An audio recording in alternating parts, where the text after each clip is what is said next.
네, 우리는 어제 그 파이프롬 US님이 2주 전에 올렸던 당신 돈 정말 당신 것인가요? Your money isn't really yours 있었죠. 정말 캐대헌이란 K-pop 디먼 헌터스라는 굉장한 영화를 보고서 제가 깜짝 놀랐던 것처럼 이 영상을 보고서도 이제 정말로 깜짝 놀라서 거진 스스로에게 말하기도 좀 민망스러웠던 1달러 1파이 3,000불의 생각이 다시 살아났다고 말씀드렸죠. 현대금융에 여러 가지 족쇄가 있다라는 것은 사실은 우리가 다 알고 있죠. 그런데 이 족쇄에 대해서 너무나 많은 비용을 부담하고 있다. 사람들이. 그거를 백서에 지적했다라는 것이고, 그 너무나 비용 5가지, 큰 비용 5가지를 사람들은 모르는 상태에 지불하고 있다라고 했고, 그것을 풀 수 있는 황금 키 하나, 둘, 셋, 넷, 5개를 하고 있다라는 것을 백서에서 밝혔는데 그것을 파이프롬 US님이 아주 가르마를 정확히 타서 얘기를 해 놓으신 거죠. 그래서 제가 어, 이케아 얘기도 했고요. 이케아에서 그 얘기 있었고 한국 이케아에서 있었고 또 제가 청계산 식당에서 직접 겪었던 거, 야, 이거 앞으로는 정말 파이가 있어야 되겠구나. 라는 거를 느낄 수밖에 없었고, 파이에 대한 수요는 그때 되면 폭발적으로 늘어날 수밖에 없겠다라고 이제 어제 말씀을 드렸죠. 그래서 현대금융은 보이지 않는 감옥이다. 어쩌면 보이지 않는 감옥을 만들고 자기네들끼리 하는 요새일 수도 있다. 이렇게 이제 시작을 한 거죠. 그래서 간단하게 말씀드리면 현대금융은 5가지 족쇄, 수익이 모두 가치 창출자에게 가지 않고 높은 수수료, 검열 시스템, 17억 명은 은행 사용 불가, 우리의 데이터를 그들이 다 쓴다라는 거였죠. 그래서 이거를 이제 분권화를 통해 분권화, D앱, 기술력, 보안 서클, 핸드폰 채굴, 웹 3.0을 할 수 있다라고 말씀드렸는데 이거를 다시 한번 이제 파이프롬 US님이 하신 거를 하나하나 보게 되면 수익이 모두 가치 창출자에게 가지 않는다. 이건 정당하지 않다. 현금 흐름은 우리의 노동과 지성으로부터 생기는데 각 거래에서 가장 큰 이익을 얻는 사람은 우리가 아니라는 거죠. 인프라를 만드는 다음에 거기를 통과하는 모든 거래에 대해서 통행료를 징수해 버린다라는 거죠. 그들은 물건을 만들지도 않고 프레이밍 코드를 만들지도 않지만 수익을 상당히 가져간다. 그래서 실제로 가치를 창출하는 사람들, 근로자, 창작자, 판매자는 시스템 자체가 운영되는 거에 있어서 거의 아무것도 갖지 못한다. 그래서 파이 백서에서 그걸 뭐라 그랬냐면 부당하다. 부당한 가치 추출이다. 그래서 수십억 명의 평범한 사람들로부터 가치를 빨아들여 가지고 최상위에 있는 소수 집단만 부유하게 만든다. 인터넷이 생기고 난 다음에 그게 더해졌다. 그래서 그거를 분권화, 디앱을 통해서 풀겠다. 라고 얘기한 거고요. 수수료는 이제 어제 얘기한 대로 뭐 좀 잘 살게 된 우리한테는 큰 그게 아니지만 가난한 국가 뭐 이런 가족적인 의무가 있는 게 이게 엄청난 비용이 된다. 사람에 따라서 그런데 기술력을 통해서 높은 수수료를 없앨 수 있다. 세 번째 족쇄가 이제 검열인데 검열 클릭 이거는 우리 삶과 사업의 핵심이 현금 흐름인데 현금 흐름이 딱 그냥 중단될 수도 있다. 이 검열은 항상 사람들을 두렵게 만들어낸다. 두렵게 한다. 이 두려움의 상태가 이제 제가 이번에 두려움이라는 게 두려움의 상태에서 굉장히 심도 깊게 만드는 영화가 바로 캐데헌이죠. 캐데헌. 그것도 오늘 좀 말씀드릴 거예요. 연관이 있으니까. 그래서 금융계에서 쫓겨나고 싶지 않다면 그 친구한테 돈 빌린 거는 못 갚아도 금융기관 빚은 살아남으려면 계속 갚아야 된다라는 거죠. 이게 검열하기 때문에 그렇다. 그런데 집 실명 보안 서클로 그런 검열 자체를 없이 내 돈은 내가 쓸 수 있다. 이게 이제 KYC하고 파이의 방패 뭐 이런 거죠. 실명 보안 서클로 할 수 있다. 그래서 KYC, KYB를 그렇게 하는 것이다. 그리고 네 번째 족쇄, 금융 시스템에서 배제된 사람들, 성인 중에 17억 명. 계좌가 없으면 안전하게 저축할 수도 없고 대출도 못 받고 송금도 못 받고 디지털 경제에 참여도 안 되고 뭐 제가 어제 청계산에 가서 그런 사람들은 밥도 못 먹는 거예요. 밥도 못 먹는 거예요. 은행이 엄격한 요건을 충족시키지 못하면 그 신분증, 소득증빙서류, 고정주소, 외국 같으면 고정주소 정말 필요하죠. 여러 가지 뭐 복잡한 규정을 요구하는 전통적인 금융 시스템. 이거는 굉장히 잔인한 족쇄다. 그런데 핸드폰 채굴을 통해서 은행에서 배제당한 사람들을 구할 수 있다. 그런데 참 가난한 나라도 못 구한다고 지금 핸드폰 채굴한 저개발 국가 사람들이 뭐 낙가마들한테도 팔고 또 아휴, 뭐 제가 아는 분들도 그랬지만 뭐 인도네시아니 베트남이니 이런 데 가서 뭐 싸게 사가지고 여기서 이제 그래갖고 덕 보는 사람들 다 없잖아요. 손에 다 보셨잖아요. 음, 욕도 많이 먹었을걸요. 그거 하셨던 분들. 예, 그리고 이제 우리의 데이터 정보. 이게 참 사생활 침해가 되는 거죠. 데이터는 뭐 지금 이 IT가 생기고 난 다음엔 금융기관한테는 엄청난 금광이다, 이거. 그래서 그 사람들이 만들어 놓은 시스템에 참여하려면은 우리는 개인정보를 거래해야 된다. 그래서 은행은 우리가 언제 어디에 무엇에 돈을 쓰는지를 알고 있고 우리의 소득, 부채, 재정 습관 모든 정보는 수집되고 막 사고 팔기도 한다. 우리는 너무나 많은 그런 데이터를 이 사람들한테 줘야만 된다.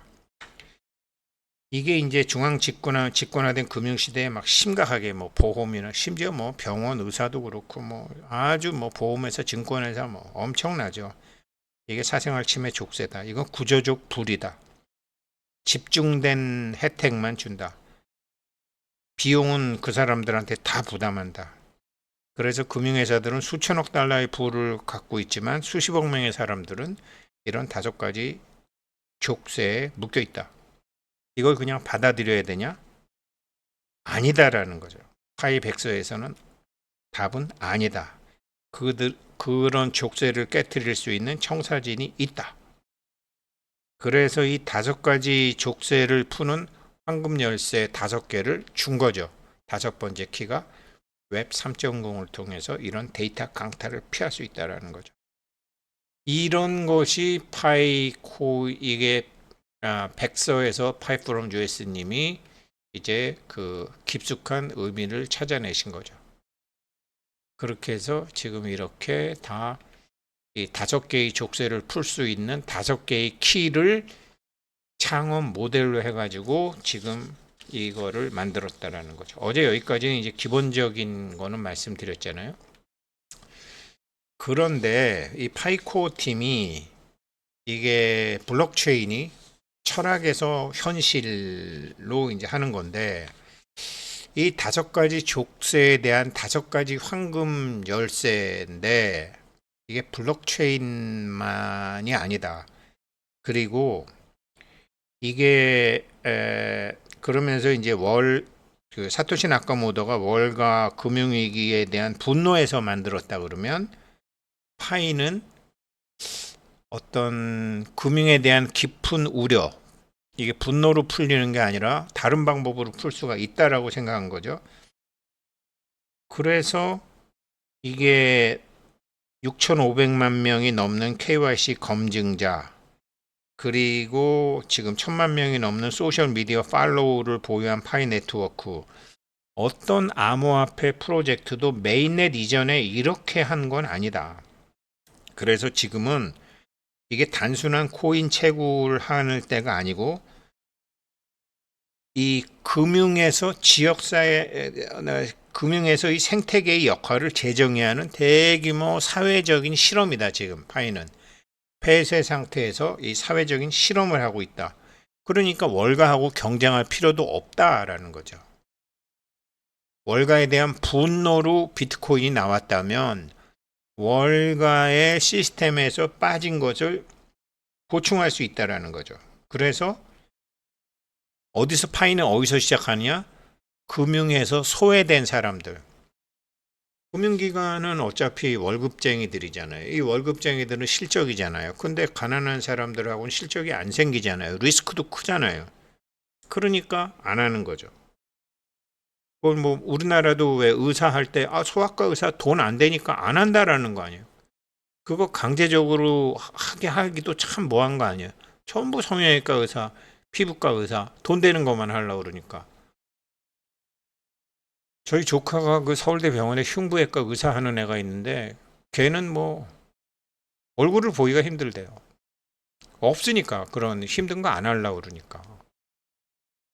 소아과 의사도 안 하려고 그러고. 그러니까 이런 것처럼 전부 그냥 돈 하면서 돈 되는 쪽으로 사람들이 가버리니까 이거 강제적으로 할 수도 없고 그 분노로 어떻게 할 수도 없고 근데 그것에 대한 문제점을 그 소외된 사람들을 어떻게 하느냐를 경제 쪽에서는 파이가 핸드폰 채굴로 시작했고 230개국의 가난한 사람들도 포섭하기 시작했다라는 거죠. 그러니까 단순히 이래야 된다 저래야 된다가 아니라 행동으로 혁명을 일으켰다라는 거죠. 그런데 파이 백서에서 이게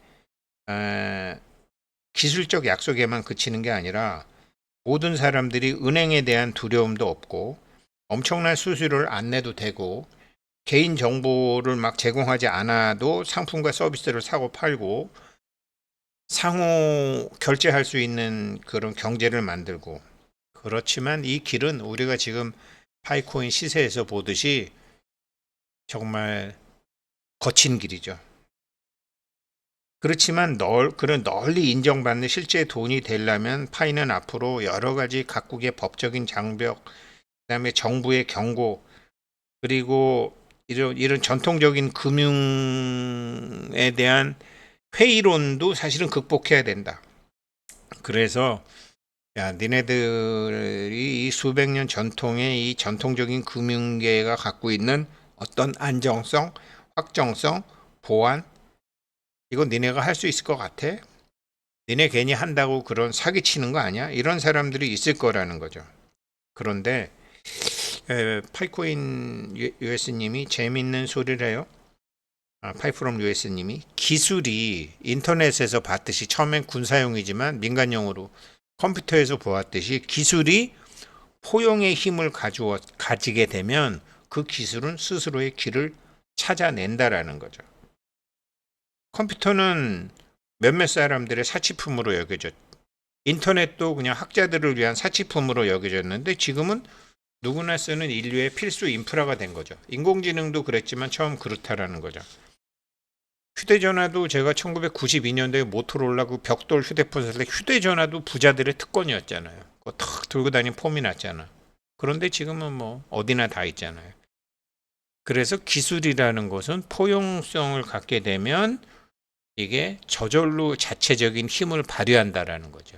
굉장히 철학적 통찰력이 있는 거거든요.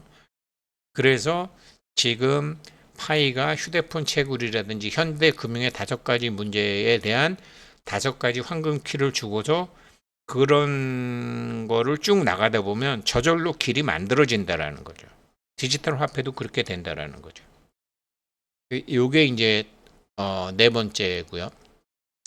5번째, 이게 권력이 누구에게 있어야 되냐 이런 걸 했다라는 문제가 권력의 이동, 한국 사회 권력 이동 이런 거 뭐 많이 느끼실 거 아니에요?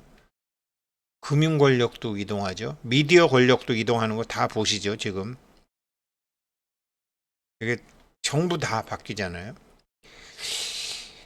그래서 이게 20세기에는 어떤 글로벌 은행에 확 떴다라는 거죠. 그런데 21세기는 이런 글로벌 은행에서 블록체인으로 연결된 커뮤니티로 지각 변동이 일어날 가능성이 있다라는 거죠. 그래서 겉보기에는 굉장히 간단한 단어들로 만들어진 이 파이백서를 파이프롬 US님이 자세히 보니까 현대금융은 여전히 의롭지 않다, 정당하지 않다.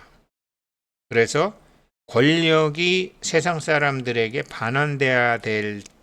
돼야지 세상이 더 공정해질 수 있다. 이래서 핸드폰 채굴과 230개국을 했다라는 거죠. 물론 파이가 저기 뭐 캐더원처럼 음악으로 세상을 구하겠다 이런 건 아니라는 거죠. 그렇지만 앞으로 많은 그 파이코인처럼 이렇게 되는 사람들이 많이 다른 그런 유사한 그런 없는 사람들도 금융에 참여할 수 있게 하는 아이디어가 많이 나올 수 있도록 방아쇠를 먼저 당겼다라는. 그래서 가치가 공평하게 공유가 되고 이게 돈의 게임의 법칙이 소수의 강력한 사람들에 의해서 이게 정해지는 거는 아닌 거라는 거를 해야 된다라는 거. 이게 그래서 제가 요즘 캐대언에 푹 빠진 게 이게 이제 여기서 그런 거죠. 이게 굉장히 철학적인 건데요. 제가 여기서 여기 이제 이거 보게 되면 무당들이 처음에 나오잖아요. 무당들이 나오고 이 무당들이 돌고 해서 이제 이 주인공의 엄마 셀린이라는 사람이 나오잖아요. 무비체인이라는 사람이 굉장히 정확하게 이걸 봤던데 요 셀린이라는 사람이 아, 처음부터 이런 악당 빌런의 복선을 깔고 있었다라는 거죠. 그러니까 이 사람은 모든 악은 반드시 없어져야 된다라고 생각하는 거죠. 모든 가난과 질병이 다 이 세상에는 좋은 것과 나쁜 것이 짝인데 저건 없애야 돼라고 악은 죽여야 돼, 묻어야 돼. 이런 식으로 했다라는 거죠. 그런데 이거를 쭉 보다가 보니까 이 아이가 여기서 이제 뭐라고 돼 있냐면요. 모든 악마를 무조건 악으로 단정 짓고 이 규칙에는 예외가 없었다라는 거죠. 그런데 이 아이가 그렇게 하다가 스스로 안다라는 거죠. 그러니까 이 셀링이라는 여자는 사랑이라는 게 생기는 거를 두려워했더라. 이게 우리가 사는 남녀의 사랑이 아니에요. 우리나라가 이제 미신이라고 그러는 종교들, 심지어 뭐 불교나 기독교도 마찬가지지만 우리가 밀물이 있고 썰물이 있고 낮이 있고 밤이 있는 것처럼 건강하기도 하고 아프기도 하고 부자가 되기도 하고 가난하기도 하는 거 이건 짝인데 이 두 개 중에 하나를 무력화시키려고 그러면 결과적으로 그래갖고 이제 그런 거를 다 덮어버리려고 혼문을 봉쇄하려고 그런 거 아니에요. 혼문을 봉쇄하려고 그랬는데 여태까지 금융기관은 어땠어요? 가난한 국가들은 안 했잖아요.